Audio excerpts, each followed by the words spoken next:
কলকাতার হরিনাথদের রোডের কাছেই মা শ্যামসুন্দরী দেবীর মন্দির। মা এখানে জীবন্ত রূপে অবস্থান করছেন।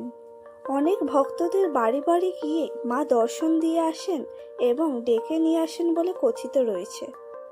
শ্যামসুন্দরী মায়ের মন্দিরে মায়ের কাছে এসেছিলেন জনপ্রিয় গায়ক কেশব দে। এর আগে তিনি জীবন্ত কালী মায়ের দর্শনে এসেছিলেন তার একটি গানের শুটিংয়ে, কিন্তু এইবার তার আশাটা ছিল সম্পূর্ণ অন্যরকম কারণে। এইবার স্বয়ং মা তাকে ডেকে এনেছেন তার দরবারে। অবিশ্বাস্য হলেও সত্যি, জীবন্ত কালী মায়ের সামনে বসে কেশব দে থাকতে দিস রে মা, বলো মা জয় কালী জয়, এই দুইটি ভক্তি গীত গান। আর গান শেষ হলে তিনি জানান, কিছু কারণে মা আমাদের অগোচরেই বলে দিলেন তুই আয় আমার কাছে। অর্থাৎ মা যে তাকে স্বপ্নাদেশ দিয়ে নিজের কাছে ডেকে এনেছেন তাই তিনি বললেন। এইভাবেই কলকাতার জীবন্ত কালী মা প্রত্যেকটা মুহূর্তে